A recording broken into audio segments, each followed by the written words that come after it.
అర్ధరాత్రి హైదరాబాద్లో సిపి సజ్జనార్ ప్రత్యేక డ్రైవ్ చేపట్టారు. ఈ తనిఖీల్లో 35 మంది రౌడీ షీటర్లు పట్టుబడగా వారిని గాంధీ ఆసుపత్రికి తరలించారు. వారిని ఆసుపత్రిలో ప్రత్యేక గది ఏర్పాటు చేసి 10 రోజుల పాటు కౌన్సిలింగ్ ఇవ్వనున్నారు. సాధారణ రోగుల మాదిరిగానే వీరికి వైద్యం అందించనున్నారు. రౌడీ షీటర్ల ప్రవర్తన మారుకుంటే మరో 10 రోజులు కౌన్సిలింగ్ కొనసాగిస్తామన్నారు సిపి. వాళ్ళని రిఫార్మ్ చేయడానికి గత ఫిబ్రవరిలో చారిత్రాత్మక స్కీమ్ తీసుకురావడం జరిగింది. ఈ అందరూ కూడా ఎవరెవరు డ్రగ్ అడిక్ట్స్ ఉన్నారో వాళ్ళందరూ కూడా రీహాబిలిటేషన్ చేయడానికి, వాళ్ళందరూ కూడా డీ అడిక్షన్ చేయడానికి స్టేట్లో దాదాపు 33 హాస్పిటల్స్ని నియమించడం జరిగింది. ఇక్కడ హైదరాబాద్లో మన 3 హాస్పిటల్స్, గాంధీ, ఉస్మానియా, అట్లానే ఎర్రగడ్డ హాస్పిటల్ని 3 హాస్పిటల్ని నియమించడం జరిగింది.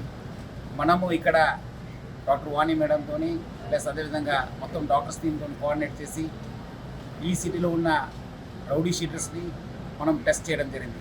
దాదాపు 200 మెంబర్స్ని టెస్ట్ చేయడం జరిగింది. దాంట్లో ఆల్మోస్ట్ 180 మెంబర్స్ పాజిటివ్ రావడం జరిగింది.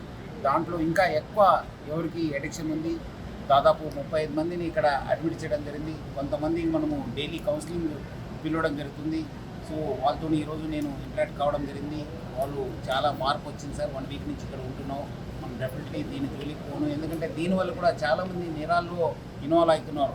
ఈ మధ్యలో మనం కూడా రాత్రి జరిగే నేరాలు కావచ్చు, వేరే టైంలో జరిగిన నేరాల పైన కూడా ఎవరెవరు నేరస్తున్నారు వాళ్ళందరూ కూడా ప్రతి పోలీస్ స్టేషన్ కూడా మనం కిట్స్ పెట్టి వాళ్ళు ఒక డ్రగ్ టెస్ట్ చేయడం జరుగుతుంది. దీంట్లో కూడా వాళ్ళకి తెలుస్తుంది ఎట్లా ఉందనేది. సో దాని భాగంగా కొంతమంది ఇక్కడ కౌన్సిలింగ్ రావడం జరుగుతుంది.